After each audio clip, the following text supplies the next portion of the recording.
Hello, hello, transformation, bienvenue les apprentis et les apprentis, siennes, magiques, on va recommencer. Les apprentis yes, les apprentis Non mais ça IE. c'est marrant, tu vois, ça fera le bêtisier.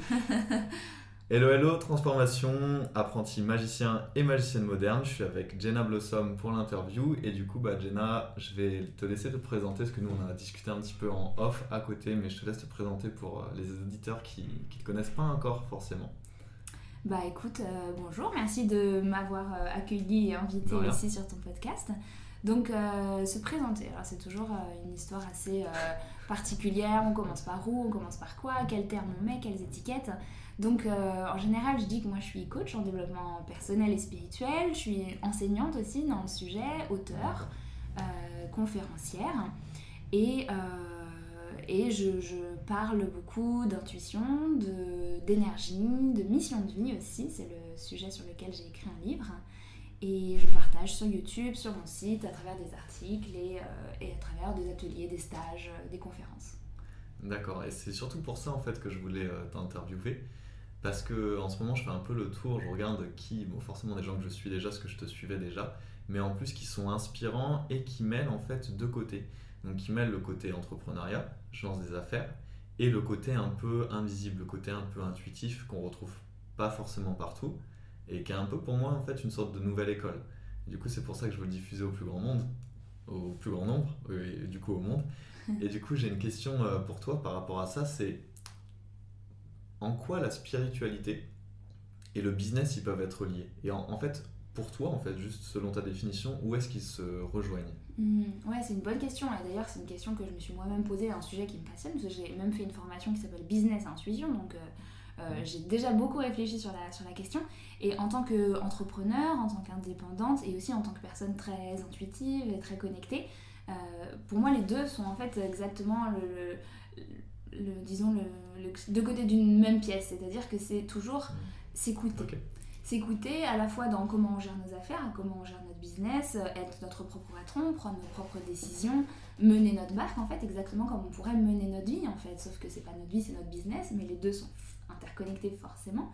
Donc c'est aussi savoir, là où l'intuition et où la résonance spirituelle entre en jeu, c'est savoir s'écouter, savoir suivre son intuition lorsqu'on a des décisions à prendre, lorsqu'on travaille sur des projets, lorsqu'on a des idées, laisser aussi une grande place à notre créativité. N'importe quel entrepreneur a besoin d'une créativité, même dans des choses très pragmatiques. Et puis, c'est aussi laisser la place à la vie, dans le sens faire confiance. C'est-à-dire que je pense que l'écueil un peu de l'entrepreneuriat peut être celui de vouloir un peu tout contrôler. Parce qu'on est aux C'est clair. commandes et on n'est pas le salarié de quelqu'un. Et donc forcément, lorsque on n'est plus le salarié de quelqu'un, c'est à nous de prendre toutes les décisions. Et donc, on peut avoir tendance à vouloir tout gérer, tout contrôler, avoir un œil sur tout et voilà, et tout anticiper. C'est pas du tout une mauvaise chose parce que bien sûr, un bon entrepreneur est aussi quelqu'un qui gère bien Qui a ses une chiffres. vision. Voilà, c'est ça, c'est la connaissance de son business, de son marché, de ses concurrents, voilà, de tout ce que le monde de l'entrepreneuriat peut contenir. Mais c'est aussi savoir trouver un équilibre avec une forme de lâcher prise, une forme de confiance en ce qu'il y a à l'intérieur de nous, les événements de la vie et voilà, ce que notre intuition peut nous donner comme idée, comme message. Et parfois, et c'est là où je pense qu'il y a vraiment le plus d'un entrepreneur qui est ouvert à cette partie plus intuitive ou de développement personnel ou spirituel, peu importe les mots qu'on veut mettre dessus, c'est justement ce qui va faire son plus, ça va être cette capacité à aller peut-être à contre-courant, à aller peut-être dans une direction où on ne l'attend D'accord. pas, parce que justement son intuition l'aura poussé à créer un format différent, à parler de choses d'une manière différente, sans chercher à être différent. En fait, juste en étant lui-même, il va l'assumer et ça Être va un le faire. électron libre, quoi. Ouais, exactement. C'est marrant ce que tu dis avec le contre-courant, parce qu'en fait, justement, dans tout ce que tu dis, c'est hyper intéressant, parce que tu le prends un peu à contre-pied dans la notion d'entrepreneuriat. Et j'ai un peu, tu dis, justement, on doit tout faire. Donc, quand on est entrepreneur, on est un peu je sais pas, le capitaine qui est à la barre. Et en fait, ce que tu dis, c'est qu'il faut allouer aussi les courants. Je sais pas s'il y a un rocher, s'il y a un poulpe Ouais. géant, il faut savoir se dire, bon, je vais peut-être changer ma route, alors que moi, je voulais aller de mon point A à mon point B, et il faut recevoir les messages de la vie. Ouais, Et ça, c'est une belle métaphore. c'est parce que ça me vient en fait quand tu dis Ouais. contre-courant, mais c'est clair, c'est hyper important. Mm. Et même moi dans mon parcours, je le vois. il y a la partie mentale, la partie rationnelle, la partie plan, et il y a la vie, et il y a tout ce qui se passe autour, et il faut beaucoup de flexibilité. Comme un peu dans les arts martiaux, il faut savoir vraiment tourner autour des obstacles et pas se dire non, je fonce tête baissée, je revois pas mon flanc, je continue de foncer. Foncer, exécuter, c'est bien, mais il faut aussi savoir justement écouter les signes.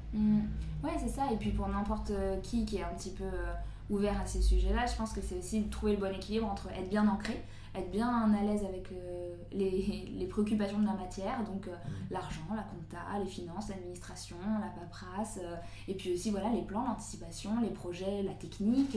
On a toutes les casquettes quand on est entrepreneur, en tout cas au début, après peut-être qu'on a des personnes qui peuvent nous aider, mais il y a des préoccupations qui sont très matérielles, et là, le mental, la logique, l'analyse sont des outils dont on peut se passer, mais fonctionner qu'à ça, pour moi, c'est être un peu handicapé. Et commencer à s'ouvrir, c'est ça, et être connecté à la terre et au ciel, en tout cas au moins à nous-mêmes, ou à notre intuition, ou à nos ressentis par rapport à une situation, par rapport à une personne, une idée, à notre créativité, etc. C'est là où on gagne en fait en potentiel, c'est là où en plus on peut emmener notre business encore plus loin, on peut... Et c'est aussi, je pense... pour n'importe qui est un entrepreneur, son business, c'est aussi un chemin de développement personnel incroyable. Énorme. Parce que se cristallisent dans notre activité tous les potentiels blocages qu'on peut avoir à l'intérieur de nous, et à l'inverse, se reflètent aussi tous les succès et toutes les belles choses qu'on a à partager dans le monde et à faire circuler, quoi. Bah ça faisait pas partie de mes questions, mais c'est clair qu'il faut appuyer dessus. C'est vraiment la meilleure école de développement personnel de lancer quelque chose. Et que ce soit ce que tu as dit, et aussi l'ego. Mettre son ego de côté, être humble, apprendre, se prendre des claques, se relever. Donc oui, ça c'est vraiment quelque chose d'énorme. Et comme tu dis, voilà, lier la terre et le ciel, un peu c'est l'arbre de la vie, quoi, être au milieu. Ouais, c'est vrai. Donc, pour croître, et bien prendre racine, et à la fois aller puiser dans ce qui se trouve dans au-dessus. la lumière. Ouais, exactement. Et ouais, je pense qu'en fait, pour un entrepreneur, mais même pour n'importe qui est dans un projet créatif, parce que ça peut être aussi un projet d'école ou un projet artistique, j'imagine, si tout le monde n'est pas entrepreneur dans ceux qui nous écoutent, mais n'importe quel moment de notre vie où on est dans la création de quelque chose, forcément vont se cristalliser et se révéler dans la matière concrètement certaines choses en fait qui sont des nœuds, ou voilà, des choses positives ou des choses plus délicates qui sont à l'intérieur de nous et qui vont se révéler à nos yeux. Donc c'est toujours passionnant de voir prendre forme devant nous ce qu'on peut avoir à l'intérieur et dont on n'était même pas au courant en fait. C'est très intéressant. Et du coup, parce que je regarde quand même un peu mes questions, et ça rejoint justement la deuxième, c'est que là en fait tout ce que tu dis, c'est que tu mêles le concret et l'intangible, et tu fais le nœud entre les deux à la croisée des chemins. Et ça c'est quelque chose qui me passionne, c'est comment devenir un rêveur bâtisseur, parce que justement, ce dont tu parlais, la terre et le ciel, je trouve que maintenant, il y a beaucoup de gens qui s'éveillent, il y a beaucoup de rêveurs, mais il n'y a pas assez de rêveurs bâtisseurs, parce qu'en fait ils sont dans le ciel, ils sont connectés à leurs rêves, tout ce qui est de plus profond en eux, mais sur terre concrètement c'est dur, il y a les peurs, et puis c'est pas aussi facile que quand on dort la nuit, les rêves, et pour qu'ils soient éveillés. Du coup, toi, qu'est-ce qui fait que tu peux en fait être une sorte de rêveuse bâtisseuse? Quelles sont les clés pour toi en fait un peu qui te font passer à l'action?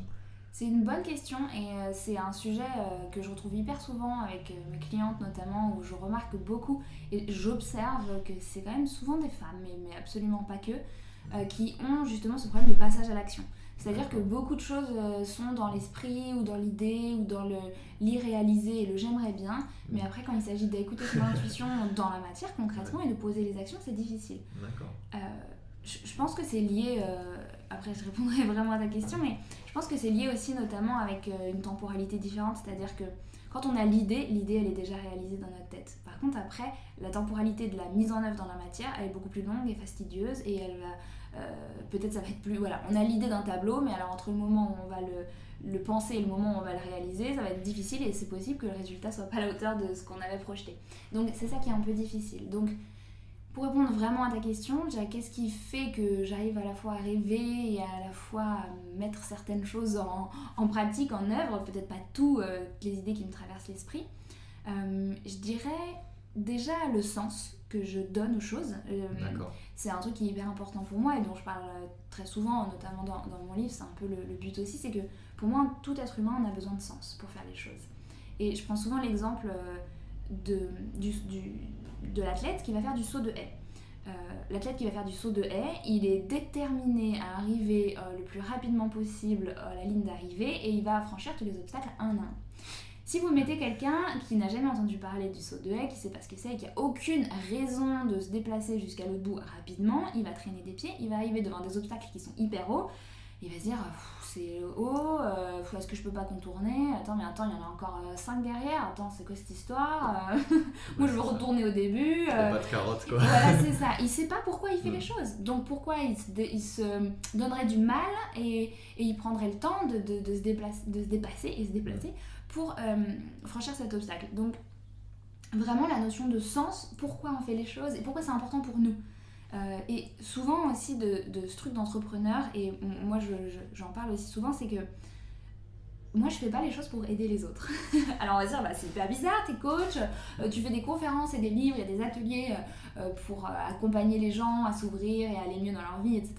Et tu fais pas ça pour les autres. En fait, en premier, je vais casser peut-être un mythe et je suis très contente de le faire, je fais pas ça pour les autres en premier. Je fais d'abord ça pour moi. Parce qu'en fait, moi je m'épanouis, j'adore faire ça, je me sens à ma place, ça a du sens pour moi et ça me met en joie. Et absolument tous ces éléments-là font que le passage à l'action n'est pas un effort, c'est un effort en tout cas, ça demande une énergie, mais c'est pas un sacrifice, c'est pas une souffrance, et c'est pas une douleur terrible, enfin voilà, où je dois m'arracher le cœur en deux pour vraiment me dépasser et faire toujours plus et faire tous les objectifs que je me suis fixés. Non, je fais quelque chose que j'aime, qui me plaît. Je vous dis pas qu'il n'y a pas des moments où bien sûr il faut de la rigueur, de la discipline, qu'il faut pas se bouger un peu pour mettre en place les choses dans la matière. Écrire un livre par exemple, c'est bien, on a les idées, voilà, mais à un moment il faut se mettre tous les jours. Exactement, à un moment il faut se mettre devant un ordi et il faut commencer à taper des mots sur un doc-word.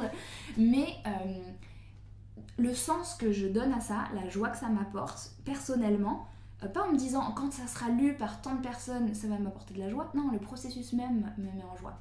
Et parce que ça me fait du bien à moi. D'accord.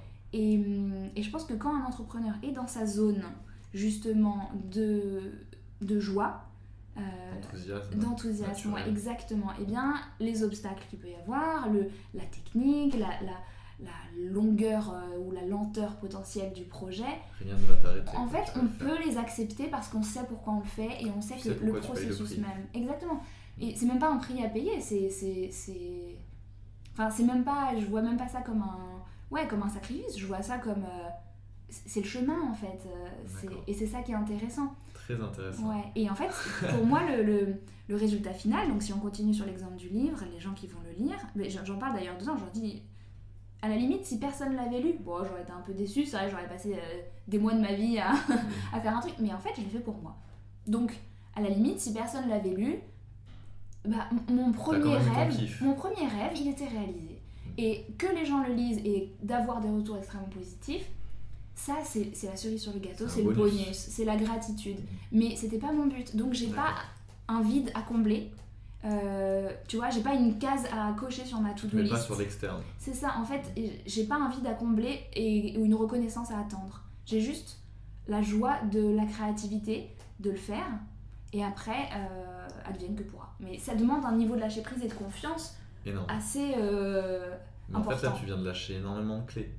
Parce que déjà, la notion de sens, ça, c'est quelque chose que je répéterai toujours à tous les gens qui veulent se lancer dans l'entrepreneuriat. C'est que maintenant, tu sais, tout le monde veut être entrepreneur, c'est un peu une mode, tout le monde veut faire du dropshipping, et il y en a beaucoup qui se mettent dedans et qui abandonnent. Et pourquoi il y a ceux qui abandonnent et ceux qui abandonnent pas? Justement parce qu'il y en a qui ont du sens. Moi, je sais que je vais faire des podcasts dans 10 ans parce que ça m'amuse. Et justement, au début, il y a personne qui m'écoutait, mais pas grave, je kiffais aussi. Ouais, c'est ça. Et tu parles d'une deuxième chose qui est ultra importante, et la troisième qui s'ensuit, c'est que déjà, tu dis que tu fais les choses pour toi. Mais en fait, c'est pas de l'égoïsme. C'est qu'on peut pas donner ce qu'on n'a pas, et que c'est normal de prendre du plaisir d'abord pour soi, et que quand on s'amuse, quand on a de la joie et de l'enthousiasme, et forcément les gens le ressentent, et le bonus, comme tu dis, la cerise sur le gâteau, elle arrive, et là tu as tout en plus.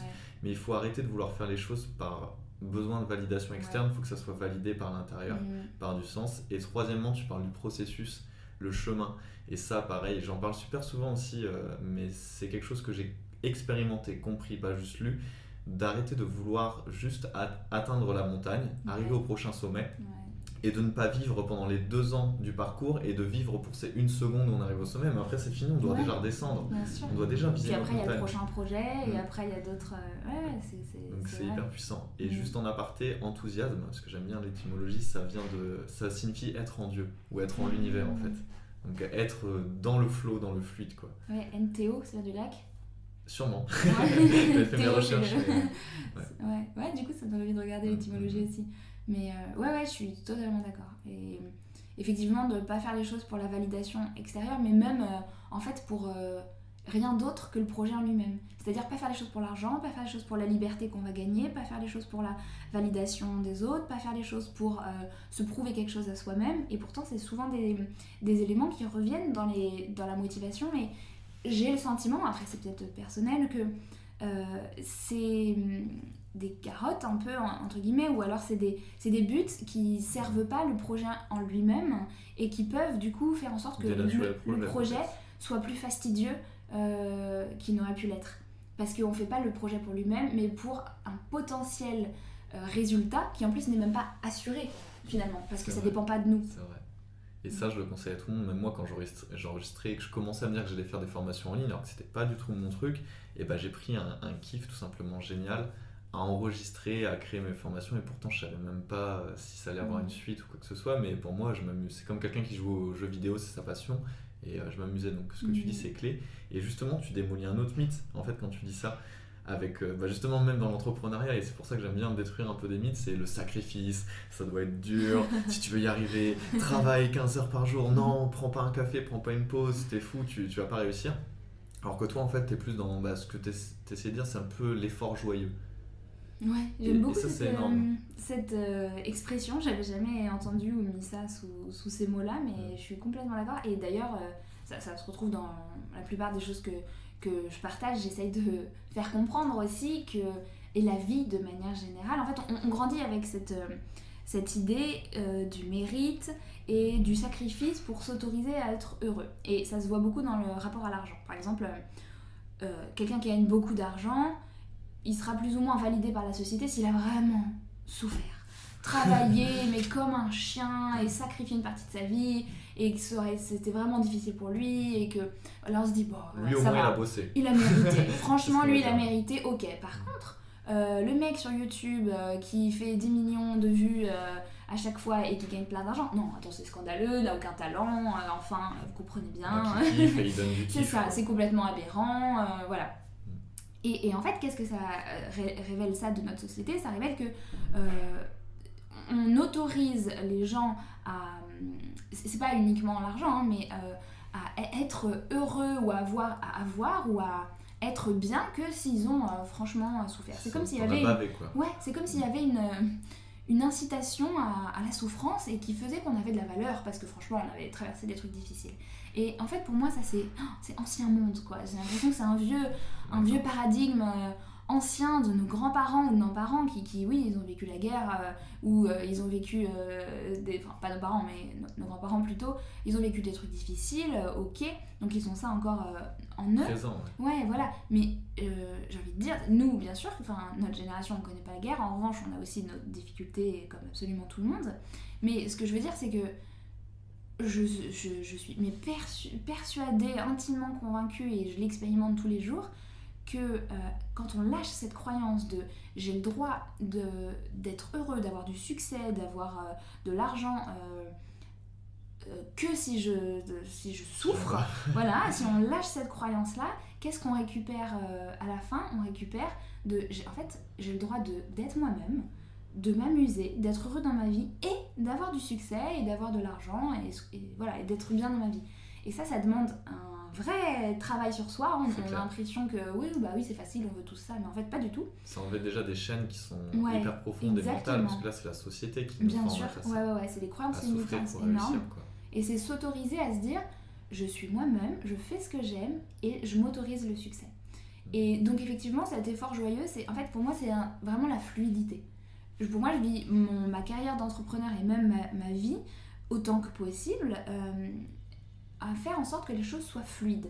Donc je porte pas toute la misère du monde sur mon dos, je me force pas à travailler comme un chien si jamais c'est pas le moment pour moi et je le sens pas. Je reste dans une forme de fluidité où j'écoute mon intuition, je suis dans mon énergie naturelle, dans mon rythme. Il y a des moments où je suis très productive, il y a des moments où je le suis moins, il y a des moments où je suis très inspirée, il y a des moments où je le suis moins. Je respecte ça et j'ai envie de dire aussi, de partager ça, c'est important, que je suis la preuve qu'en très peu de temps, on peut construire une entreprise qui marche. Enfin voilà, moi, mon entreprise, je l'ai créée il y a même pas 3 ans, ça fait 2 ans et quelques, et au début c'était juste... c'était un petit projet comme ça.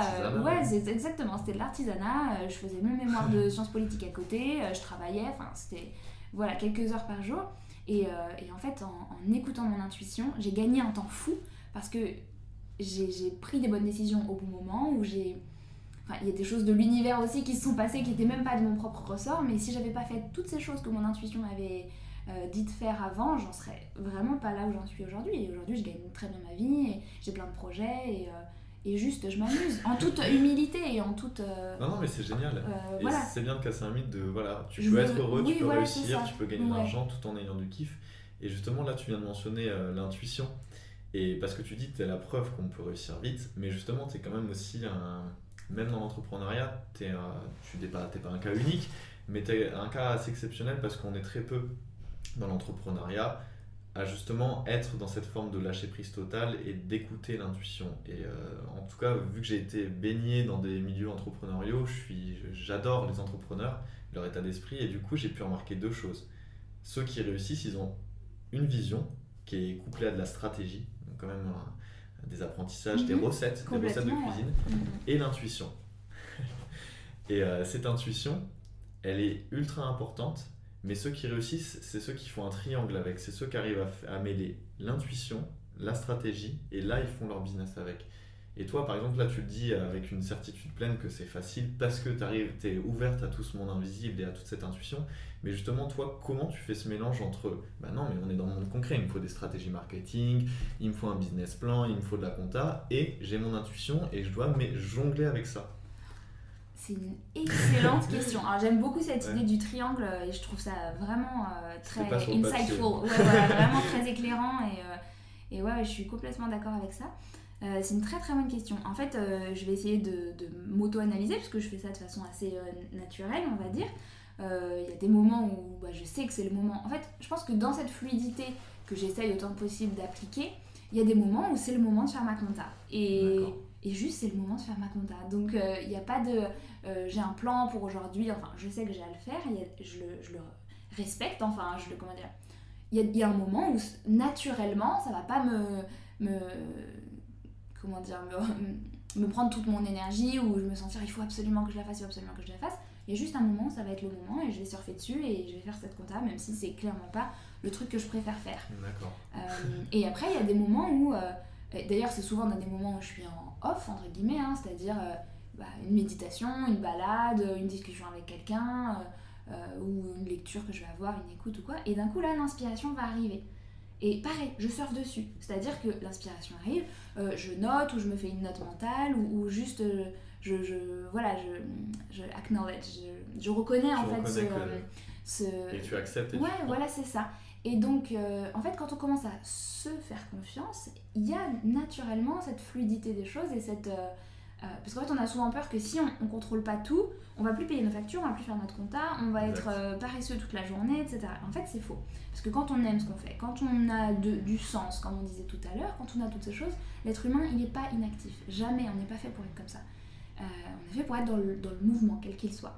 Et donc quand on commence à s'écouter, on remet notre confiance et on remet notre pouvoir à l'intérieur de nous, et donc on peut très bien passer d'un moment d'écriture extrêmement inspiré à un moment, parce que justement on aura eu assez de canalisation, d'inspiration, à un moment de compta ou un moment administratif, de tri des papiers ou j'en sais rien, sans que ça soit douloureux et sans que ça prenne trop d'énergie. Donc je dirais que écouter son intuition, c'est déjà réapprendre à se faire confiance dans nos ressentis. ce qui est un peu subtil et ce qui est pas c'est pas notre plan ABC alinéa 3 petit tiret Mais il n'y a aucun plan qui marche, 28. c'est comme ça, le mental doit juste être coupé, sinon ça marche pas. C'est juste notre ressenti. Aujourd'hui, je me sens bien, je me sens en mode création, je surfe dessus. Et là, le danger, je ne fais pas une to-do list énorme en me disant je fais ça, ça, ça, du coup pour en profiter où je suis bien et tout, parce qu'on vient casser en fait le rythme naturel. Ça peut aider, une liste, hein, moi j'en fais aussi, pour avoir les idées claires. Ça, c'est clair, c'est sûr. Mais après, je dirais de ne pas s'enfermer tout de suite en essayant de se forcer, de se mettre des cases, etc. On a cette liberté-là, on est entrepreneur, non ? Donc profitons-en. Donc vraiment de rester dans cette fluidité-là, enfin de s'écouter, faire confiance à son ressenti. Et vous verrez qu'en fait, vous pouvez accomplir beaucoup en peu de temps et tout de suite de façon pertinente. Oui, voilà, c'est ça. C'est moins dans la souffrance, donc c'est moins dans la... J'ai cette image de... forçage. Ouais, on marche dans la boue, quoi. Dans les sables mouvants. Dans une bonne colline. Ouais, voilà, c'est ça. Alors que quand on a confiance en nous, c'est...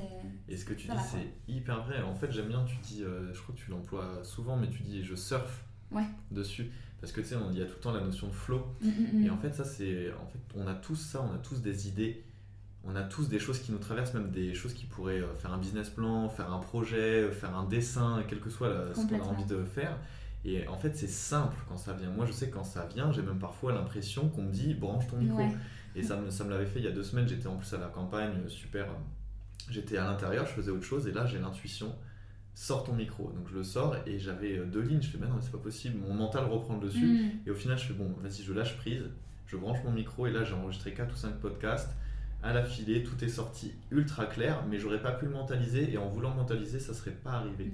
Et ça, c'est pas un super pouvoir, on l'a tous, mais il faut lui. En fait, c'est comme si l'eau venait aux vannes, et on devait ouvrir les vannes, et quand tu les ouvres, bah, tout se fait naturellement. Et si tu les ouvres pas avec ton mental, et bah, tu te dis, bah non, c'est pas pour moi, j'ai pas cette capacité-là. Et le flow, pour moi, c'est ça. Ouais, c'est hyper intéressant ce que tu dis. Et je trouve que ça révèle 2 points. Ton exemple, c'est que t'as pas laissé ton mental te dire ok, donc non, en fait, si j'ouvre mon micro tout de suite, il faut que ça soit préparé, il faut que je dise ça, puis il faut que je fasse ça avant, et puis non, mais attends, j'ai des trucs plus urgents à faire. Et donc t'as pas cassé le flow, justement, de ton inspiration.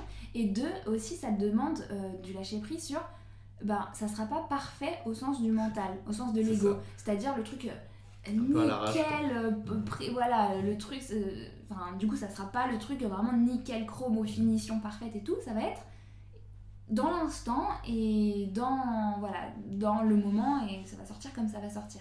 Et ça peut faire un résultat super, je dis pas le contraire, mais c'est juste que ça demande un lâcher prise sur oui, ça sera peut-être pas exactement le truc aux finitions parfaites, over-travaillé, non. Mais ça sera authentique, ça sera naturel. Ouais, exactement. Ouais. Et je pense que, de toute façon, que ce soit dans l'entrepreneuriat ou dans tout ce qu'on fait, l'authenticité, ça impacte plus nous-mêmes et les autres qu'un plan fignolé qui sera jamais parfait parce que ça n'existe pas de toute façon. Je suis un ancien perfectionniste, donc je le sais. Et d'ailleurs, si j'ai une astuce pour les perfectionnistes, c'est mon boss en Irlande qui me l'a donné, elle est super bonne. C'est que maintenant, je travaille en version. Donc tout ce que je fais, que ce soit un CV, un document, un écrit, avant je me disais il faut que ce soit parfait. Du coup je bloquais sur tout, je procrastinais, je bloquais. Maintenant je me dis je fais la version 1.0 et je sais pas, 2 jours après dans mon calendrier il y a marqué 1.1. Donc en fait j'ai amélioré de 10% et en fait du coup je fais jusqu'à la version 1.7, ce qui fait que je me rapproche d'une perfection, je me bloque jamais, j'agis, je fais par bloc et du coup c'est pas parfait mais je suis allé beaucoup plus loin. Et ça c'est pas de moi, c'est mon boss irlandais, mais je trouve que pour tout perfectionniste c'est un truc vraiment qui coupe ça. Tout ça, tout le mental. Trop intéressant. Là je suis sur le besoin que ça soit tout de suite parfait et qui fait qu'on bloque quoi. Donc voilà, c'était une digression, mais du coup parce que j'avais quand même préparé des questions, mais c'est marrant encore une fois, comme quoi, parce que je les ai écrits en totale intuition, c'est venu hier d'un coup, je le fais toujours quand je le sens, je me force pas à le faire avant, même si j'avais lu pas mal sur toi pour être renseigné. Tu sors sur le flow et en même temps tu prépares avec ton mental, t'es dans l'équilibre parfait. Entre les deux. Et du coup, toi, tu as une notion que tu donnes tout le temps, c'est l'abondance. Contrairement justement au fait de créer le manque, d'attirer même, parce qu'en fait quand tu le crées en toi et tu es le manque, tu provoques le manque autour de toi. Et toi justement, comme tu le dis, c'est la certitude, c'est fluide, tu coupes rien. Et du coup, tu es dans l'abondance. Mais qu'est-ce qui fait que tu es dans l'abondance? Parce qu'au niveau de ton état d'esprit, tu dois bien te rendre compte que tu es quand même différent d'une majorité de gens qui sont pas dans l'abondance. Parce que l'abondance, c'est pas que l'argent. L'abondance, c'est l'amour, les relations, la vie, la joie. Et qu'est-ce qui fait que toi, tu es dans cette abondance? Et est-ce que tu ne l'étais pas avant? Comment tu as fait pour vraiment aller dans le bain de l'abondance, entre guillemets? Hmm. Je pense que l'abondance c'est un sujet intéressant et peut-être que ce serait important qu'on s'arrête juste une seconde pour rappeler effectivement que c'est un état d'esprit et pas une réalité factuelle. Donc quelqu'un peut être millionnaire et être extrêmement entouré et pourtant se sentir Sentir vide. vide exactement de l'intérieur. C'est ce qui fait qu'on observe dans notre société énormément de comportements de remplissage, que ce soit par les accumulations matérielles, l'argent, la consommation de drogue, de nourriture, de ce que tu veux. En fait, voilà, ou même de personnes. Enfin, on consomme toujours plus pour combler ce vide. Bon, j'apprendrai rien à personne, mais ce que je veux dire, c'est que l'abondance, c'est un état d'esprit différent. Ouais, c'est un état d'esprit différent, et même moi, j'ai envie de dire, pour utiliser mes termes habituels, c'est une vibration différente. C'est-à-dire que c'est plus qu'un état d'esprit, on se sent profondément à l'intérieur complet déjà, de base. Et la complétude, le sentiment de se sentir, ou la plénitude si on préfère, c'est pas lié à nos possessions matérielles, c'est pas lié au nombre de personnes qui nous entourent, si on est en couple, pas en couple, si on a tant ou tant d'argent, un job ou quoi. C'est simplement la profonde certitude de se dire, en fait, juste qui je suis à l'intérieur, c'est déjà assez. Ça suffit. Ok, c'est énorme. Okay. J'ai pas besoin, je souligne bien le besoin, de rajouter quelque chose. En revanche, si j'ai envie de me former, de lire, je le fais. Mais c'est pas pour... Et souvent, je le souligne aussi parce qu'il y a peut-être certaines personnes qui ont ce sentiment d'illégitimité, ou ça arrive forcément quand on est en processus de création ou dans l'entrepreneuriat. Je suis pas assez légitime pour faire ça, j'ai pas assez de connaissances. Je suis pas assez... Ouais, voilà, c'est ça, exactement. Ouais. Donc déjà, de se rappeler qu'en fait, sans parler de création, d'entrepreneuriat ou quoi, mais juste qui on est, qui vous êtes, c'est assez. On a vraiment, on a tout à l'intérieur, on le dit tout le temps, mais ce que je veux dire, c'est vraiment juste qui on est, notre personne, notre caractéristique, notre personnalité, enfin, tout ça, ça suffit déjà. Après, ce qu'on va créer, ce qu'on va apprendre, ce qu'on va lire, tout ça, c'est encore une fois, c'est du plus, et c'est juste de la joie pour le plaisir de, ou pour le sens de. Donc, l'abondance, c'est un état d'esprit. Après, qu'est-ce qui fait que moi, je me sens plus en abondance? Il y a plein de gens qui sont plus factuellement en abondance que moi, dans le sens où, j'en sais rien, ils sont beaucoup plus riches que moi, ils possèdent plus de choses, enfin, j'en sais rien, ils sont plus réalisés dans leur vie, c'est clairement, c'est sûr. Mais c'est que j'ai jamais l'impression qu'il me manque quelque chose. Alors, par exemple, là, je vais prendre l'exemple, là, actuellement, j'ai pas de logement, je suis nomade depuis plusieurs mois, donc je cherche un appart, et c'est un super exercice justement de travail de l'abondance. C'est-à-dire que mon père m'a utilisé cette phrase de toi et ça m'a fait rigoler. Je me suis dit, bah alors lui, il n'est pas dans le développement personnel, il a tout compris sur le sujet. Il m'a dit, faut pas aller dans le magasin avec le ventre vide. Donc faut pas aller sur le marché quoi, avec la dalle de trouver un appart, parce que on va agir. En fait, on va être needy. Ouais, exactement. J'ai justement des mots qui me venaient en anglais, c'est the place where it comes from, c'est-à-dire l'état intérieur qui va motiver nos actions va être un sentiment de, comment dire en anglais, scarcity, c'est-à-dire de manque, de rareté, de j'ai besoin. Et donc ça c'est pas bon parce que vibratoirement on n'attire pas les bonnes choses et puis on prend pas les bonnes décisions parce que c'est c'est dans des positions aussi de demandeur, de je prends, je donne pas. Sans s'en rendre compte, et surtout c'est une vibration de peur à l'origine qui va initier nos actions. Et on veut pas ça. Une peur ou un sentiment négatif, une gêne. Et toutes les plus belles décisions sont prises non pas dans des sentiments de peur, mais des sentiments d'amour pour soi ou pour les autres. Et donc c'est exactement pareil. Donc là pour cet exemple de l'appartement, si on suit la métaphore de mon père et qu'on va dans le magasin le ventre plein, et bah du coup on va pas être dans le vite j'ai faim, il faut absolument que je trouve un truc à manger, mais qu'est-ce qui me ferait du bien, qu'est-ce qui serait bon pour mon corps, qu'est-ce que je mérite de consommer entre guillemets. Et donc du coup on est beaucoup plus en paix et on sait qu'on a le temps, on sait que voilà, on n'est pas pressé. Voilà. Donc... La métaphore, elle est énorme en fait. Parce que j'ai déjà fait l'erreur d'aller dans un magasin le ventre vide. Je sais que j'achète beaucoup plus de choses qui n'ont pas lieu d'être. Ouais, c'est clair. Disons-le. Mais d'accord. Et ce que tu dis en fait avec le fait d'être complet et d'y aller avec une vibration d'amour, mais c'est la clé. Mais en fait, je sais pas si ça se dit, mais j'aime bien comme tu dis la complétude. On va dire que ça se dit. Parce que tout simplement, c'est je suis moi, je suis à 100%. Et bien sûr qu'on est des animaux sociaux, bien sûr qu'on a des amis, une famille, on va être en couple, on va être heureux, on veut de l'argent, Bien sûr. Mais tout ça, ça doit venir après le fait d'être plein à 100%, quand le bâtiment il est déjà construit, plutôt que, comme tu dis, pour combler un manque, et du coup on fait tout mal. Et ce que tu dis là à propos enfin moi ça me frappe, là, j'écoutais vraiment un peu bouche bée, parce que ce que tu disais, même moi en fait ça fait résonance à des choses que j'ai encore à travailler sur l'abondance, de se dire, ok, là je me lance, mais quelle est la fréquence? Est-ce que je suis pas en train d'y aller un peu le ventre vide ou à moitié vide? Et j'aime beaucoup cette métaphore, et effectivement j'ai pu dans mon expérience le voir, quand tu fais les choses comme ça, même vis-à-vis des autres, tu es plus quelqu'un qui va prendre, alors que quand tu es dans l'amour, tu es dans l'abondance, tu vas donner énormément avant même que les gens t'aient demandé, mais la magie qui arrive, c'est que du coup, eux ils te rendent, et encore plus, et ça m'arrive à chaque fois que je donne, mais ça peut être n'importe quoi, je reçois 2 fois plus, 3 fois plus. Et à chaque fois, quand je me dis mais j'étais dans quelle intention, et j'essayais de prendre. J'essaie pas de prendre quoi que ce soit parce que j'étais juste, comme tu dis, dans l'amour. Mais ça, c'est pareil, ce que tu développes, c'est important, mais ça doit se vivre. Parce que tout le monde va dire tu dois être dans lâcher prise, l'amour c'est la clé. Oui, mais d'accord, mais comment je fais concrètement? Et déjà, c'est comme tu dis, éviter la peur. Ouais. En fait, c'est observer. Qu'est-ce qui motive notre action et notre désir, et ça marche pour tout. C'est-à-dire que quelqu'un qui veut être en couple, quelqu'un qui veut avoir un appart, quelqu'un qui veut réussir professionnellement ou dans l'entrepreneuriat, ok, pourquoi? Toujours cette question de sens. Le désir, il peut être complètement légitime, et bien sûr on a tous un peu les mêmes désirs, être épanoui et tout, mais est-ce que c'est parce que là profondément tu te sens seul, ou est-ce que tu te sens pas validé, ou est-ce que c'est parce que tu te sens mal là où t'es?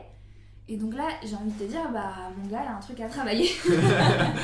Non, je rigole, mais... Ah non, mais oui, ça peut être le cas. Mais c'est ça, c'est-à-dire que si c'est ça qui motive, alors je suis pas sûre que le chemin va être agréable et que le résultat final sera à la hauteur, parce qu'on a toujours faim. Alors que si on se dit, ok,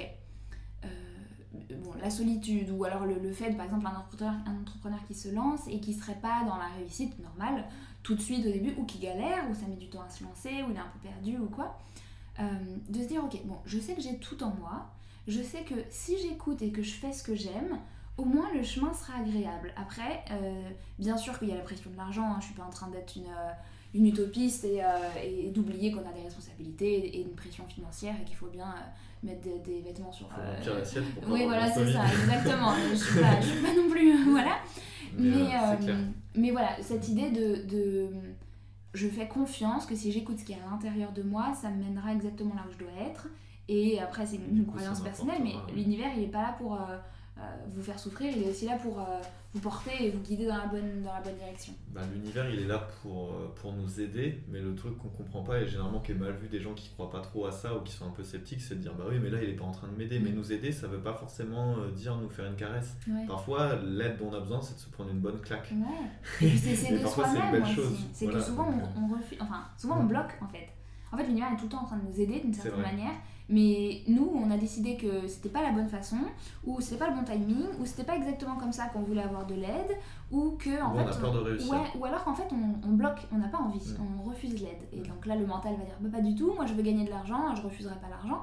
En fait, peut-être qu'à l'intérieur, profondément dans notre inconscient, il y a la croyance de je dois souffrir plus pour gagner plus, je mérite pas, je culpabilise par rapport peut-être aussi à des blocages par rapport à ma famille, si jamais on vient d'une famille qui a jamais beaucoup gagné, ou dans laquelle c'est un peu mal vu, ou dans laquelle il y a des tabous autour de la réussite ou de l'argent, ou dans laquelle il faut être discret. Ça dépend de l'histoire de chacun, mais bien sûr, mais il y a toujours des choses intéressantes, et c'est toujours important, plutôt que de se dire de se placer un peu en mode victime, et là ça demande beaucoup d'honnêteté avec soi-même aussi, c'est de se dire ok, qu'est-ce qu'il y a à l'intérieur de moi peut changer, qu'est-ce que j'ai à lâcher, est-ce que j'ai pas encore des croyances qui me tirent en arrière, est-ce que je suis pas encore j'ai pas encore peur, ou alors je m'autorise pas encore complètement à vivre sur une autre fréquence, et ça demande une honnêteté assez Envers radicale soi-même. avec soi-même. Faut pas avoir peur de te regarder à 100% dans le miroir.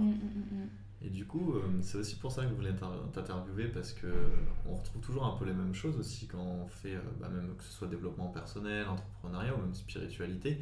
Et généralement, on va nous dire, par exemple, pour moi, c'est un truc que j'entends souvent en ce moment, et c'est quand même vachement vrai. Un business, c'est 80% de mindset et 20% de stratégie, parce que les recettes sont les mêmes. Pourtant, il y en a qui font la recette et elle marche pas.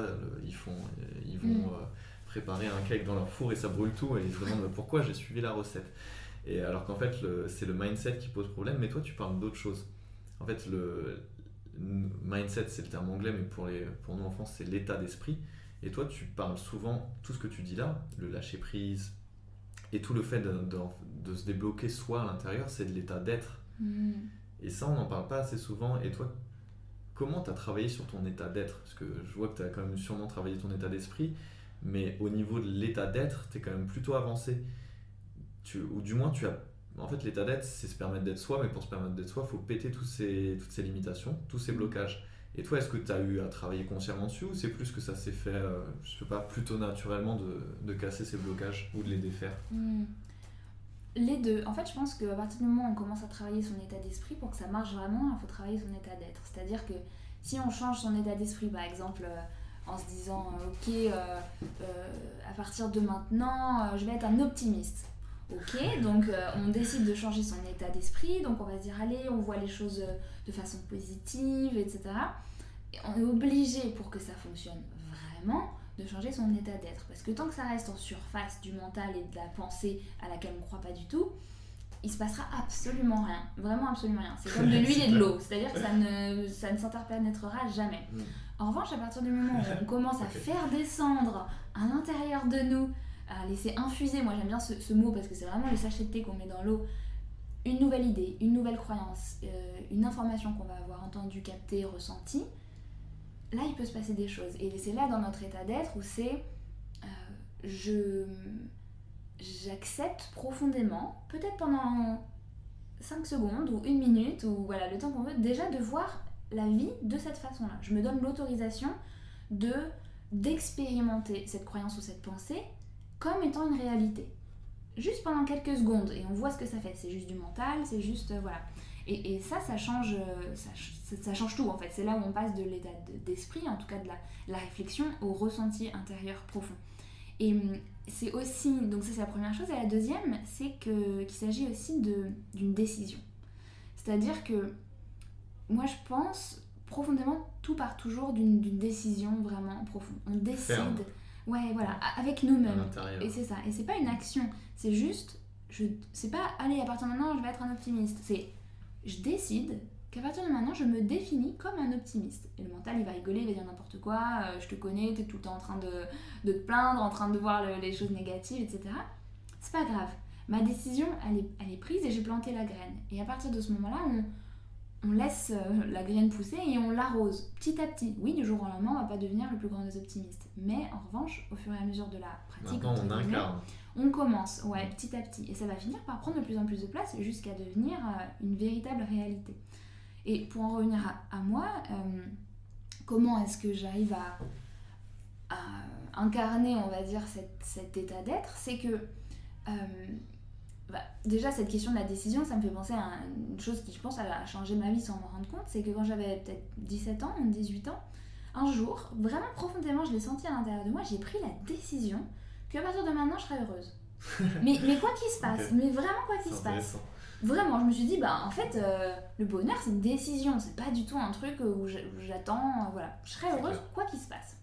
Et vraiment, cette décision-là, elle m'a toujours accompagnée, et même dans des moments douloureux, des moments de maladie, de décès, de choses comme ça, je me disais toujours, j'avais vraiment cette vision profonde de... C'est comme l'océan, c'est-à-dire que l'océan, au-dessus, peut y avoir des tempêtes, mais les tempêtes, elles passent. Et le fond de l'océan, il est toujours calme. Donc dans le fond du fond, et c'est là où on rejoint aussi cette idée d'abondance, dans le fond du fond, je suis toujours bien, ça va, je suis heureuse. C'est pas que en ce moment je vis une situation heureuse dans le décès de quelqu'un ou voilà, mais Dans le fond du fond, moi je suis toujours pleine et complète. Mais c'est possible qu'il y ait une tempête, quelque temps, qui a besoin de passer. Euh, donc la décision est extrêmement importante et ensuite de se laisser aussi être perméable à justement à des nouvelles réalités. Oui, voilà, c'est ça exactement, de s'autoriser à se dire et si les choses elles étaient différentes et là ça rejoint, tu disais les rêveurs bâtisseurs, j'aime bien l'expression. De s'autoriser à rêver, de s'autoriser en fait à écouter la voix de notre cœur, qui moi c'était pas du tout le cas il y a quelques années, hein. Je viens d'un chemin très intellectuel, voilà, et parce que j'avais peur un peu de cette partie on a tous peur au début, ouais. On a peur de ce qui est bon pour nous en fait, ouais, mais ça fait peur parce que c'est un challenge, parce que c'est du lâcher prise aussi, saut dans l'inconnu, ouais.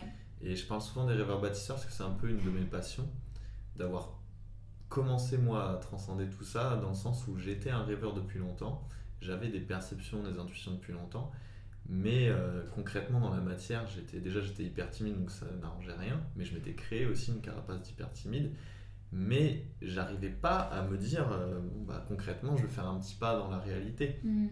Et quand j'ai commencé à le faire, forcément la magie de la vie elle est arrivée, parce que la vie elle est magique, mais quand nous on fait des efforts, quand nous on est courageux, et quand j'ai commencé à réaliser ce petit rêve, plus cet autre petit rêve, à faire une conférence, à être speaker, à faire des choses comme ça que j'aurais pensé impossible à la base, et que je pensais à un moment impossible dans ma réalité, et que je me suis dit, j'ai pris une décision ferme aussi. Alors je me suis pas dit concrètement je vais être heureux, même si je pense que c'était le but, mais je me suis dit je ferai ce que j'ai envie de faire et j'impacterai les gens à faire ce qu'ils ont envie de faire. Et pareil, je sais pas comment expliquer, mais c'était une décision interne, coulée dans le béton, mais vraiment une sorte de virage interne. Et depuis ce jour-là, j'ai fait pas mal de choses que je voulais faire, mais grâce à une décision interne. Et du coup, ça rejoint aussi, on a parlé des blocages, et dans l'entrepreneuriat, parce que cette première partie de l'interview, je voulais qu'on parle de ça, tu as donné beaucoup de valeur, mais justement, si on revenait sur le plan un peu plus concret, il y a des blocages au niveau de l'argent. Moi, par exemple, je sais que j'ai encore des gros blocages. Alors, ça vient sûrement de mon héritage, je sais pas, de ce que j'ai pu voir autour de moi. Des gros blocages d'argent qui se reflètent dans mes limitations si je veux lancer un business ou quelque chose. Même dans les tarifs. Je vais me sentir mal si je veux mettre un tarif trop haut. Ouais. Et au moins, j'en suis conscient, mais je sais que c'est quelque chose j'ai un palier à percer. Et toi, j'ai l'impression que tu as percé plusieurs paliers. Tu n'es peut-être pas encore non plus au niveau 100, mais comment tu as fait pour réaliser ce travail-là? Est-ce que tu étais déjà à l'aise avec cette notion d'argent? Et si tu as eu certains blocages, comment tu t'es dit que tu allais les dépasser? Même si ça rejoint forcément l'estime de soi. Mais... Ouais, bien sûr. Je comprends, hein, c'est une situation qui arrive pour beaucoup d'entrepreneurs et c'est toujours le moment un peu délicat parce que mettre un prix, mettre un chiffre, c'est estimer la valeur de notre création, de ce que l'on offre et donc de nous, par extension. En tout cas, c'est ce qu'on croit. Et donc, on a peur de mettre trop haut parce qu'on se dit non. En fait, la réflexion inconsciente, c'est je vaux pas tant que ça. Et en même temps, on veut pas mettre trop bas parce qu'on dit ouais, mais quand même, il faut bien que je gagne ma vie et puis ça serait bien d'avoir un petit peu plus. Donc, je vais donner aucun conseil de si, allez-y, mettez haut ou alors non, mettez pas trop, mais simplement, en fait, à chaque moment, quand on se fait profondément confiance, à chaque moment, le prix juste. Et je pense que, enfin, moi, quand j'ai commencé au tout début, encore une fois, parce que quand on le fait, pas pour une raison secondaire, mais pour la chose en elle-même, voilà. Au tout début où j'ai commencé, moi je faisais ça par plaisir, gratuitement. C'était des gens qui étaient venus me voir en me disant Jenna, si un jour tu fais des séances, ils disaient même pas coaching, enfin c'était juste si un jour tu fais des séances où je peux parler avec toi, bah, je serais super intéressée. Alors je me suis dit mais c'est complètement fou, allez ça a l'air bien, je me sens bien dans cet exercice, c'est parti. Donc je faisais ça gratuitement. Après, ça a été don libre, du coup ça a fait un peu du bouche à oreille, et puis c'était des gens que je connaissais, hein, donc du coup ils me donnaient 10-20 euros à la fin d'une séance, parce que c'en était une, hein, clairement. Et puis après est venu le temps de lancer mon entreprise et de fixer un tarif, et donc forcément je faisais ça sans énorme pression. Bon après j'étais retournée du coup chez mon père, enfin voilà, j'avais pas non plus de loyer à payer, etc. Mais du coup j'ai mis un prix qui n'était pas haut du tout. Et puis au moment où je me suis sentie... Parce que j'étais dans l'expérimentation et je voulais pas mettre de pression. Et au moment où je me suis sentie bien, j'ai monté mes tarifs. Puis après, j'ai monté mes tarifs. Et j'ai fait que de monter mes tarifs parce qu'aujourd'hui, j'ai trop de demandes et je peux pas Enfin, maintenant, je sélectionne vraiment les gens avec qui j'ai envie de travailler et mon tarif augmente aussi avec... je sais maintenant la valeur que je peux apporter. Et au-delà de la valeur, ouais, voilà, le prix qui est adéquat avec mon ressenti intérieur et pas uniquement avec mon étude de marché, qui n'est pas à négliger, mais non, mais c'est voilà. ça aussi, c'est qu'il faut que ça te ressemble, il faut que C'est ça sonne juste. Ouais, et en fait, je pense que on a des plafonds de verre. Moi, je vois ça comme ça. C'est-à-dire qu'au début, moi, je me rappelle au début, je me disais, oh, le jour où je vais gagner 1000 euros par mois, en tout cas de recettes, ça va être un truc de malade. Je me disais, mais comment je vais faire et ça. Et après, je commençais à m'habituer. Je me disais, allez, c'est facile. Alors qu'au début, je savais pas du tout. Je me disais, bah, je suis connue par 3 mecs, qu'est-ce que je vais gagner 1000 euros par mois? Non, c'est impossible. Et puis au fur et à mesure, non, je me suis familiarisée avec cette nouvelle réalité-là en me disant, non, allez, 1000 euros par mois, c'est facile, ça se fait, et je suis à l'aise avec ça, et je me sens bien avec ça, et te dis de panier percé, voilà, où je casse le plafond de verre, et jusqu'au jour où ça arrive. Et en fait, quand on y est, on se dit, bah en fait, c'était pas si difficile. Mais du coup, le plafond supplémentaire, c'est 2000 euros par mois, c'est le double. T'as vu comment j'ai déjà là tout ce que je fais pour gagner 1000 euros par mois, et puis en fait... Ben, ça se fait, et puis tu sais pas trop comment, et tu fais confiance, tu te dis, bah non, cette réalité, elle est pas du tout impossible. Et en fait, tu progresses, mais sans agir pour gagner 2000 euros par mois. Tu vois ce que je veux dire? D'accord. C'est pas ton but, c'est juste que tu t'habitues avec cette réalité-là, et puis tu continues à t'écouter ton intuition, et finalement, ça devient une réalité. Puis en fait, ton plafond de verre augmente, jusqu'à peut-être qu'il soit très haut, mais tout le monde en a un. C'est juste qu'il y en a pour qui il est très bas et il y en a pour qui il est très haut. Donc, trouvez votre plafond de verre, voyez là où la limite où vous dites non, ça serait... J'ai vraiment... Oui, je veux bien l'imaginer, mais j'ai vraiment du mal à croire que c'est possible dans l'immédiat. Et commencez à vous dire, ok, ben alors ça va mon plafond de verre. Et je m'autorise à croire que c'est possible. Ok, c'est super intéressant. L'histoire déjà des paliers, ce que je le vis comme ça. Et déjà, tu veux revenir sur la notion de donner, parce qu'en fait, dans tout ton parcours, on se rend compte qu'encore une fois, tu étais dans l'abondance, tu donnais gratuitement. Moi, je sais qu'une de mes passions, c'est l'introspection. J'ai une formation dessus, et du coup, je le faisais dans des cafés avec les gens, parfois pendant 2 heures, et justement, ouais, j'étais dans l'enthousiasme. Ouais. Je kiffe, et même encore maintenant, je pourrais le faire gratuit. C'est ça, exactement. J'ai déjà fait des ateliers de coaching gratuits aussi, en plus avec une coach vocale. Enfin, c'est quelque chose que je savais pas faire du tout. J'ai dit oui. Et elle m'a dit par contre c'est une sorte d'atelier, voilà, c'est un truc gratuit quoi. Je fais mais c'est pas grave, je viens en voiture, ça m'a coûté de l'argent quoi de le faire. Mais par contre le kiff il était total. Et après, même formation, j'ai fait des formations gratuites, mais je me suis dit payant. Et au début, franchement, j'ai eu du mal à mettre mon prix. Et maintenant quand je veux créer d'autres produits, et le prix que j'aurais mis au début, maintenant je me dis bah non là c'est pas assez, je me fais avoir dans l'histoire. Mais c'est pas que je veux prendre ou quoi que ce soit, c'est que je me dis là je vais apporter ça parce que j'ai eu des gens au téléphone, je sais comment ça marche. Et je sais surtout le retour qu'ils me font. Ouais, tu te sens à l'aise dans ce que tu fais et t'as pas de mal à l'assumer. Je pense qu'il y a aussi cette question de l'assumer et de pas se sentir, justement, un voleur. Parce que c'est un peu la croyance inconsciente où des fois parce qu'on n'a pas une assez bonne estime de nous, de notre produit, ou même on a l'impression que demander de l'argent aux gens c'est mal. Surtout en France, on a pas mal cette croyance-là. Ouais, mais en plus, ouais, exactement. Et puis surtout, on a l'impression oui, et puis les gens qui achètent, c'est eux qu'on choisit. Hein. C'est pas une dictature. Tu vas être obligé d'acheter ça et voilà. Donc c'est avoir une estime de soi assez suffisante en tout cas, et de sentir qu'on n'est pas un voleur, on fait un métier. Tu vois, et il n'y a pas de mal à se faire payer. C'est toujours dans cette idée de j'ai pas besoin de souffrir pour recevoir de l'argent. Je fais ce que j'aime et c'est normal que je reçoive de l'argent parce que c'est un échange énergétique où je donne du temps, de l'énergie, etc. Je donne de moi, même si c'est positif et on a plus d'énergie après, mais on est ouvert à la réception. Et par exemple, voilà, comme tu dis, c'est que si on vivait dans un monde sans argent, on pourrait le faire gratuitement. Là, le truc, c'est qu'aujourd'hui, c'est pas le cas. Ouais, voilà, c'est ça. Et c'est pas grave, c'est les règles du jeu. Et d'être à l'aise avec ça et de se dire, bon, bah, oui, ok, on vit dans un monde de transactions et d'échanges. Je force personne à acheter mes produits. Et aussi, je décide de vibrer avec des gens qui seront prêts à investir, que ce soit 5 euros ou 2000 euros dans mon produit. C'est pas... Et il y aura toujours des gens qui seront pas contents. Moi, des fois, ça m'arrive d'avoir un mail, dans mes stages par exemple, qui sont pas chers en plus, par rapport à quand on connaît un peu le marché, qui sont à des prix raisonnables.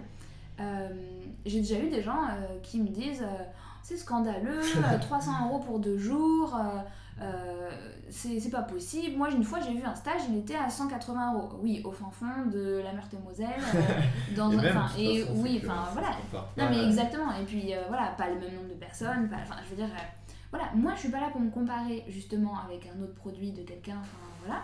Et si cette personne-là, ça résonne pas avec elle, c'est que c'est juste pas une personne pour moi. Et j'ai assez confiance en ce que je fais et en mon tarif. Alors bien sûr, ça me demande une petite réflexion, forcément. C'est pas, oui, je mets le prix, j'ai 100% confiance. Ça me demande quand même toujours un petit test et puis à ajuster si besoin. Bon, alors, en l'occurrence, c'était pas... Enfin si, entre mes premiers, mais d'abord je faisais une journée, après je faisais 2 jours. Donc il y a aussi cette expérimentation. Ouais, progressivement. Ouais, voilà, on reprend l'idée du perfectionnisme de tout à l'heure. Rien n'est figé, rien n'est gravé dans la roche pour toujours. Petite référence de rap des années 2000. Mais voilà, ce que je veux dire, c'est que les choses, elles sont toujours en mouvement, il n'y a pas de stress à avoir, expérimentez. Si ça marche pas, c'est pas grave, vous mettez un autre prix et puis assumez votre prix, assumez qui vous êtes, la valeur de ce que vous avez à donner et vous verrez que du coup, moi, les gens qui viennent dans mes stages, ils sont super motivés parce que voilà, ils sont contents de me rencontrer, ils sont contents de participer aux exercices qu'on va faire, de rencontrer d'autres gens qui sont dans le même état d'esprit qu'eux, et du coup il y a une très belle vibration. Connexion. Ouais, exactement. Mais justement, en fait, quand tu parles de ça, c'est cool parce que tu amènes un peu une question que je voulais te poser et qui est pour moi qui est ultra importante. Et c'est comment tu attires les bons clients, ceux sur la même fréquence que toi en fait. Les clients idéaux avec qui tu veux travailler, parce que je sais que moi j'ai cette idée de mon client idéal, tu l'as sûrement, et justement tu disais ceux qui vibrent avec ce que je fais. C'est quand même plus agréable, mais tu vas sûrement répondre qu'il faut être cohérent, mais comment tu as fait pour entre guillemets égrener un peu et filtrer et maintenant vraiment avoir les gens avec qui tu veux travailler, qui sont prêts en fait pour ton travail? Ouais. Je pense qu'il y a 2 choses. Je vais d'abord répondre d'une façon très pragmatique avec des conseils entre guillemets stratégiques et peut-être que certains ont déjà entendu, c'est de ne pas avoir peur de la précision et de la niche. De ne pas avoir peur de parler avec vraiment la terminologie, la sémantique de notre client idéal. Donc moi par exemple j'avais cette réflexion où parfois je me disais faut pas que j'utilise des mots trop compliqués ou faut pas que je me limite parce que sinon je vais perdre un peu des gens, etc. Mais après je me suis dit mais qui je suis moi, si j'ai envie d'utiliser les mots que j'ai envie d'utiliser et juste peu importe, j'ai pas à me changer entre guillemets pour correspondre à tout le monde en fait. Donc ne pas avoir peur de la niche, ne pas avoir peur de parler comme on a envie de parler, de pas avoir peur si par exemple on est plus orienté spiritualité, au début, et c'est intéressant parce que je vois souvent des gens qui sont dans la généralité puis qui au fur et à mesure osent parler de plus en plus de choses profondes. Moi ça a été un peu l'inverse, c'est-à-dire que moi tout de suite je me suis mise à parler de trucs hyper perchés pour le grand public on va dire, de spiritualité etc. Et du coup tout de suite c'était des gens avec qui je pouvais parler un peu le même langage d'une certaine manière, et puis ma façon de parler j'en sais rien, dans mes vidéos, dans mes articles, ma façon d'écrire, c'est une grosse clé. Ouais voilà, c'est ça. On en parlait en off en plus, mais justement je disais, et moi c'est toujours le cas, toi t'as eu le courage et de te dire vas-y je balance tout. Moi je sais que j'ai une partie magicien moderne où pourtant déjà le nom, je parle déjà de pas mal d'intuition, de ressenti, mais ma partie, mon monde intérieur, mes méditations, les énergies, j'ai même fait des stages de Reiki, je peux être praticien, maître Reiki, des choses comme ça, mais c'est un truc dont, d'ailleurs là c'est la première fois que j'en parle justement, et je me dis non, je bloque avec l'affiché, alors que ça tombe, comme tu dis, le fait de tout dire, d'afficher mon monde, de fermer des portes pour ouvrir juste celle du monde étroit, des gens qui sont en pleine vibration avec moi, qui sont sur la même fréquence, ça pourrait peut-être m'amener, entre guillemets, et pour tous les gens qui écoutent, qui voudraient faire pareil, leur amener en fait leurs clients idéaux, c'est-à-dire en fait leur reflet, ou en un certain sens un peu leur reflet, parce qu'ils ouvrent complètement leur monde intérieur. Toi c'est ce que tu fais en fait, c'est que tu ouvres les vannes de qui tu es. J'essaye. C'est pas facile parce Ouais. que ma vulnérabilité, elle n'est pas non plus encore sur la table et voilà, et je suis pas... C'est sûr, on peut pas tout afficher. Ouais, voilà, c'est Ou ça. quoique. Ouais, c'est ça. Non, moi, je raconte pas ma vie ou... Enfin, voilà. C'est pas ça, mais par contre, tout de suite, j'ai pas eu peur, mais pourtant j'avais plein de... C'est pas, je dis pas que c'était facile, au contraire, hein, j'ai encore aujourd'hui parfois du mal à assumer ce dont je parle et tout, donc c'est clairement pas fini, mais la preuve c'est que moi je me dis toujours on peut avancer avec ses peurs, hein, et pas une fois qu'elles sont totalement détruites, parce qu'on en aura toujours. Donc j'ai quand même posé des actions, même si j'avais la peur de me faire juger, d'être vue d'une manière, d'être perçue, quoi, d'une manière que je contrôlais pas parce que j'osais parler de sujets un peu hors norme, ouais, exactement. Donc voilà, la première chose, je dirais, c'est vraiment de pas avoir peur de la niche, de pas avoir peur de parler à peu de gens, mais des gens qui nous ressembleront davantage et de trouver... ouais, c'est ça, trouver notre tribu, trouver des gens notre petite famille, des gens qui vont résonner vraiment avec ce qu'on a à partager. Et le deuxième conseil, du coup, un peu plus énergétique, un peu plus intérieur, je dirais, c'est de s'autoriser d'entrer en vibration avec les gens. De se dire, moi j'avais par exemple un mantra que j'utilisais beaucoup, c'était, surtout quand je faisais beaucoup de coaching, c'était toutes les personnes qui peuvent être, toutes les personnes qui peuvent être inspirées et aidées par mon accompagnement, entre en résonance avec moi, entre en contact avec moi, quelque chose de genre. D'accord. Et donc je me disais, je veux pas attirer le plus de gens possible, je veux juste que les gens qui ont besoin ou pour qui je peux avoir une plus-value, qui seraient aidés et par mon produit, mon accompagnement, peu importe ce qu'on propose, ces personnes-là, vibratoirement, je les attire à moi. Et donc on peut faire ça par des affirmations positives, des choses qu'on se répète, et puis par une méditation, une visualisation. S'imaginer par exemple un réseau, moi je fais ça actuellement avec mon appart, c'est-à-dire que je me dis, il est là quelque part, il m'attend, je l'attends, et quand on va se retrouver, on va se reconnaître d'une certaine façon. Et juste, je me connecte déjà avec l'énergie de cet endroit que je connais pas encore pour de vrai. Et je sais que quand on sera entre guillemets réunis, ça peut faire rire, mais ça se fera. Et juste, voilà, je me branche déjà sur la vibration de ce que je veux. En fait, c'est ça. Donc comme les si clients, c'était déjà fait. comme si c'était déjà fait, et en se disant que dans la matière, c'est peut-être pas encore incarné, mais par contre, dans le niveau le niveau énergétique, c'est une potentialité que je choisis, qui se met en place, exactement. Et tout existe avant dans l'immatériel, dans la vibration, avant de s'incarner. C'est exactement comme lorsqu'on reçoit une idée, elle existe d'abord en idée avant d'être un prototype, voilà, exactement, un tableau, un objet, une idée, une formation, quoi que ce soit de concret dans la matière. Ok, ce que tu dis, c'est... je voulais pas forcément parler de ça, mais du coup, tu en parles, c'est super cool. Déjà, tu parles de manifestation, de loi de l'attraction. Et ce qui est rarement compris, c'est qu'on se dit, non, mais par exemple, si je veux un appart ou une nouvelle voiture, elle va pas tomber du ciel et tomber à côté de chez moi comme ça dans mon parking, c'est pas ça. Dommage. Alors que c'est toi, pas les Sims. c'est ça, alors que toi, tu dis, on s'est réunis, on s'est rencontrés. Et tu dis aussi que tout existe avant au niveau vibratoire. Et en fait, la loi de l'attraction, c'est que tout existe, tout tourne autour de nous, parce que les opportunités, c'est quoi au final? C'est des gens, un appartement, quelque chose qui est en mouvement, mais qui existe déjà.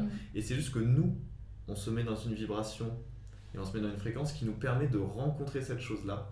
Et à un moment, justement, les choses, elles matchent. Et souvent, les gens ont du mal avec la loi d'attraction parce qu'ils disent déjà, ça ne va pas tomber du ciel. Ça, c'est la première chose. Et deuxième chose, c'est d'être dans la vibration. Et toi, tu le dis bien, comme si c'était déjà fait pour mes clients.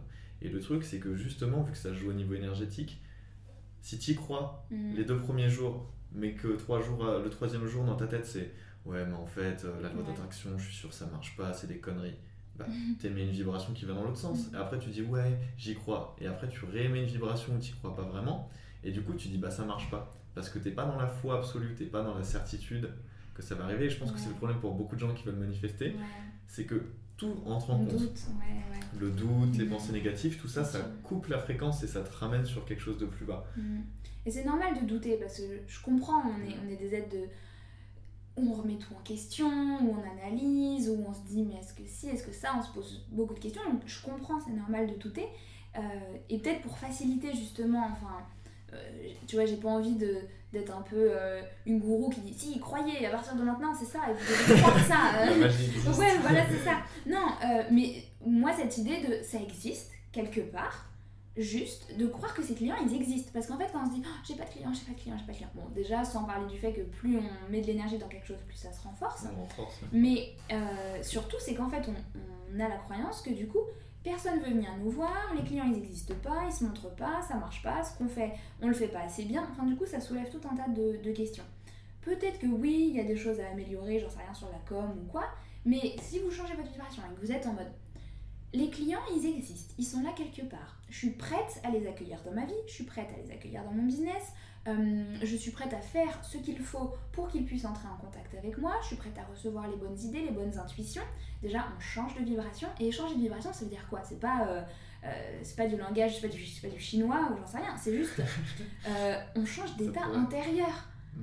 Tout d'un coup, on se dit ah ouais, en fait, je suis sûre que rien qu'en écoutant les deux exemples, c'est ah bah oui, du coup, c'est les portes s'ouvrent. En fait, on n'est plus dans le je regarde autour de moi, tout est fermé, c'est mais en fait, je vois autour de moi un paysage, une page blanche, j'en sais rien, un paysage ouvert dans lequel je peux aller dans n'importe quelle direction.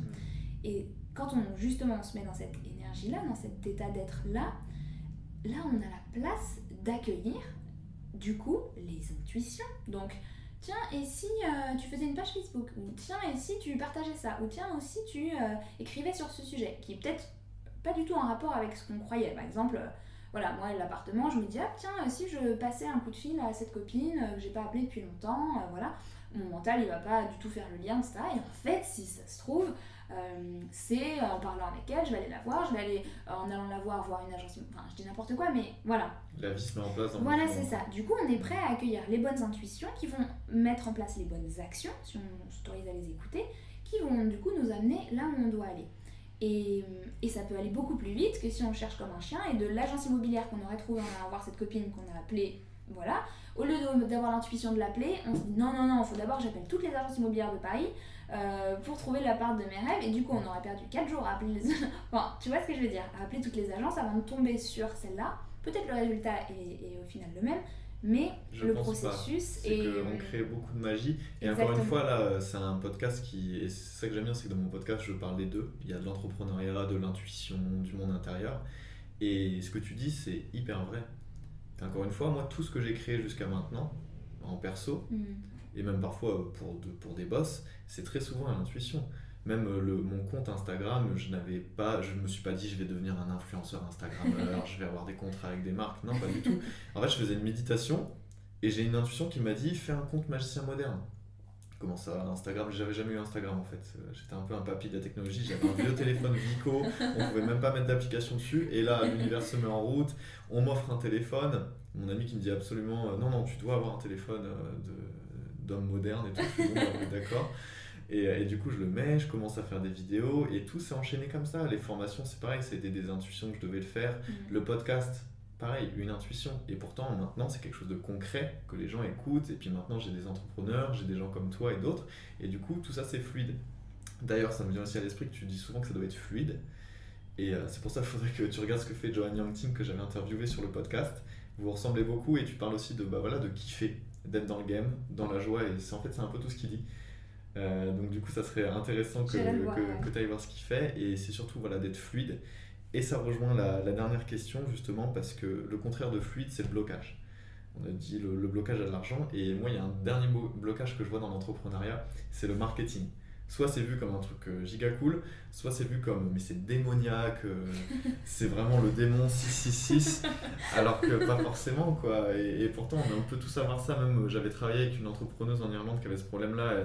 Alors on a travaillé autour de la notion, puis en fait elle s'est rendue compte que c'était cool, elle a eu des nouveaux clients et tout, juste parce qu'elle a surmonté cet aspect.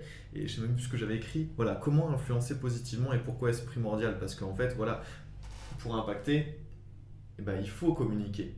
Et le marketing, on a beau se dire que c'est horrible, que c'est une perte d'éthique et de valeur, mais si tu communiques pas, déjà tu laisses les gens entre guillemets que tu considères négatifs parler, et toi ta voix qui pourrait être positive pour contrebalancer, tu la fais pas entendre. Et du coup, toi, qu'est-ce que tu penses du marketing ou du fait de savoir communiquer, mais positivement entre guillemets? Ouais. Moi j'aime beaucoup, et je pense que c'est aussi pour ça que j'ai choisi cette voie-là, ça me passionne aussi. Dans la formation que j'ai faite, c'est très marrant parce qu'au final, ça rejoint beaucoup de points dont on parle aujourd'hui, qui s'appelle business et intuition. Il y a une partie intuition et une partie business marketing. Parce que pour moi, c'est vraiment, pour un business réussi, c'est les deux vont ensemble. Et le marketing, pour moi, peut-être on peut changer le mot, ce mot démoniaque terrible qu'on ose prononcer.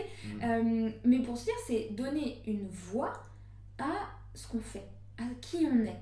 Et en fait, bien souvent, on se rend compte que des gens qui détestent le marketing, alors bien sûr, il y a l'aspect technique qui n'est pas forcément accessible à tout le monde ou qui demande un peu de temps, mais c'est en fait souvent qu'on ne se donne pas la voix, VOX, qu'on devrait avoir, enfin qu'on rêverait d'avoir, c'est qu'on ne se donne pas la place qu'on aurait envie de prendre. Et donc du coup, on se dit non, mais moi je vais faire mes trucs dans mon coin, et en gros, qui même me suivent, mais pas beaucoup de gens vont savoir que j'existe. Et donc, on s'en plaint en fait. Ouais, les gens s'en plaignent. Et après, j'ai pas beaucoup de clients, etc. Mais dis au monde que tu existes, n'aie pas peur de ça, ose communiquer. Et ça en fait, ça révèle la croyance limitante de j'ai pas le droit de prendre ma place, je dois être discret, etc. Je dois rester à ma place. Voilà, c'est ça. Souvent, ça révèle ça.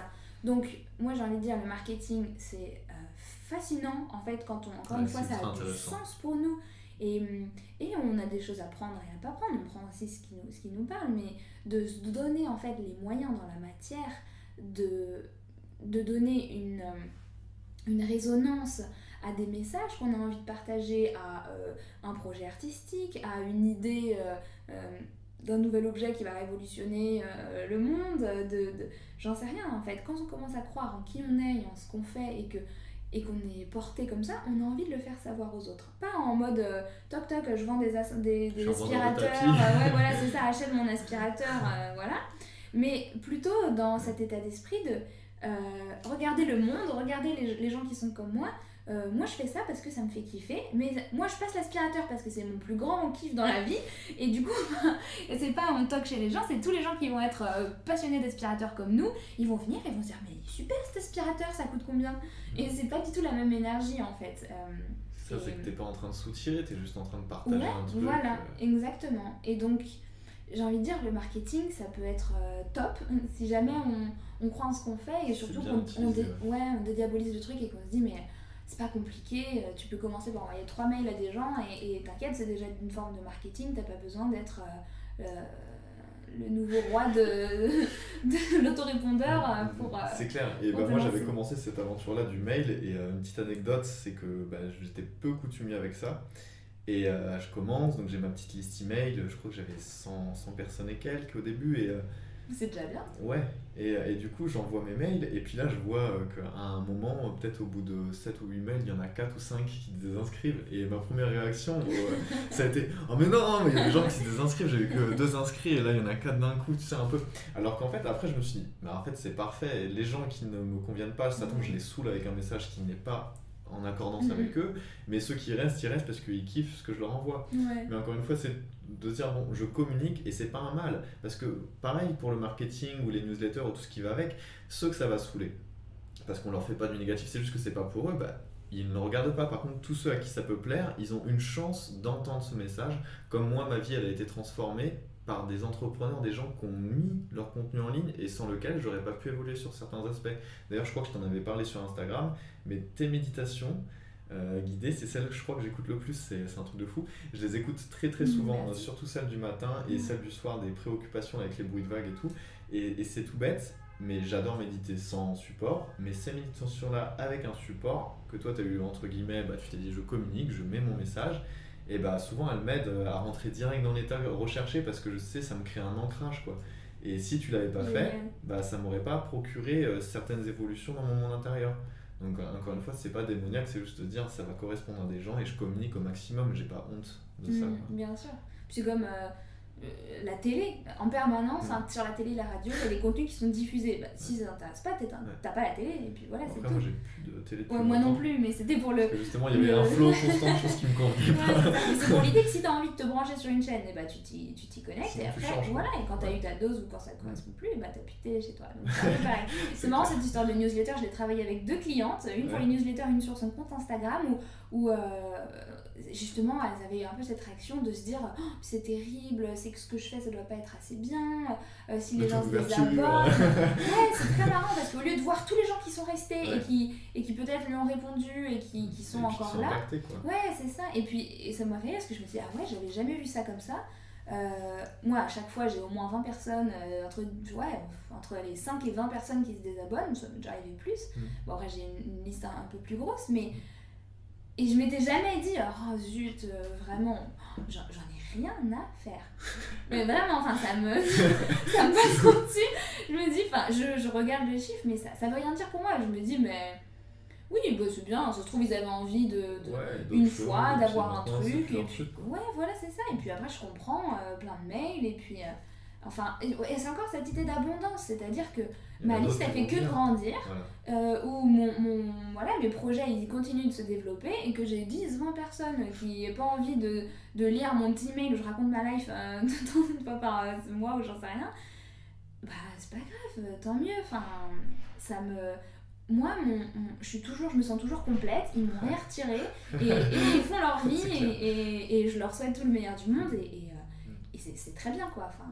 Mais bon, c'est pour ça en fait que je voulais t'en parler parce que pas justement quand on a évolué dans son activité, mais au tout début j'ai fait l'erreur, mais t'es accroché à tes statistiques parce que t'as pas beaucoup de gens qui te suivent ton post, combien il y a eu de likes, il y a eu de commentaires, et en fait comme tu disais il faut se détacher du résultat, et en fait quand tu es détaché de ça t'as 2 heures de plus par jour et t'as beaucoup plus d'énergie à produire les choses qui vont t'apporter plus de gens plutôt que de créer une seule chose et puis de regarder combien de fois ça va être commenté, combien de fois ça va être vu, et de rafraîchir la page. C'est un peu l'excitation du début. Combien de gens ont liké ton truc et oh, t'as 100 personnes qui ont vu ta vidéo, truc de fou. Moi j'étais dessus au début parce que ça marchait bien en plus. Ça marchait bien, j'étais là waouh. Et puis à un moment il y a eu un petit pic de baisse que c'était plus les vacances, les gens avaient sûrement moins de temps. J'étais là mais il n'y a plus autant de monde sur les vidéos. Mais en fait il y avait plus d'engagement alors que je me dis bah non, c'est plus de la qualité au final, c'est pas grave. Mais vraiment voilà, pas s'attacher sur le résultat et les chiffres et les commentaires et les likes, et plus se dire bah qu'est-ce qui fait que j'ai déjà ça. C'est ma voix, c'est ce que je produis, donc autant produire plus et passer plus de temps sur le processus créatif que sur m'inquiéter du bruit extérieur en fait. Ouais, c'est clair. Oui, c'est toujours cet équilibre à avoir entre faire les choses pour les autres ou faire les choses pour soi. Et il y a toujours un équilibre qui est parfait, c'est-à-dire des fois on va faire une vidéo ou un podcast ou j'en sais rien, qu'en fait on va faire parce qu'on a vraiment envie, peut-être qu'il va parler à moins de gens en quantité, mais du coup les gens ils vont être super contents parce que ça va, exactement, et puis ça va changer, et puis ils seront contents de te découvrir sous un autre aspect ou quoi, et puis après il y a des choses qu'on va faire aussi pour nous mais qui vont parler à beaucoup plus de gens, et c'est pas grave, c'est à partir du moment où on a un impact, c'est déjà génial quoi. C'est ça, suivre le flow.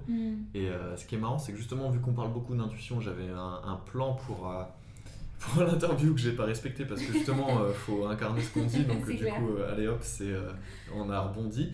Mais il y avait quand même une petite partie. En fait, j'avais nommé la partie 1 business et transformation, même si on a été sur autre chose. En fait, au final, quand tu as un business à ton compte, bah, l'extension de ton business, c'est toi. Donc, c'est normal qu'on en ait parlé. Et la deuxième partie. Voilà, j'espère que tu as kiffé cette première partie de l'interview avec Jenna Blossom. Comme tu as pu le voir, c'est devenu presque une conversation d'ailleurs, et c'est ce qu'on va continuer dans la partie 2, qui sera un voyage alchimique avec des questions plus personnelles tournées autour de Jenna, de son monde intérieur, de comment être plus spontané, de lâcher prise, d'avoir plus d'intuition, de transformer les plus gros obstacles de ta vie en force, garder la foi, et aussi les clés pour mener une vie épanouie. Puis de toute façon, quelques surprises aussi que je te laisserai découvrir dans la partie 2, qui sort mercredi prochain. D'ailleurs, si tu veux retrouver Jenna Blossom, t'as les 2 liens que je t'ai mis dans les détails, les notes du podcast. Tu peux aussi me retrouver via ces liens sur Instagram et sur mes autres réseaux. Et n'hésite pas, si tu es sur une plateforme de type iTunes, à me mettre des étoiles ou même un commentaire, ou partager de toute façon à quelqu'un que ça peut inspirer. Mais surtout, voilà, un commentaire ou une note, ça me permet de faire connaître mon podcast au plus grand nombre et d'inspirer le plus possible d'apprentis magiciens et magiciennes modernes à transformer leur monde intérieur et aller un peu plus vers la vie de leurs rêves.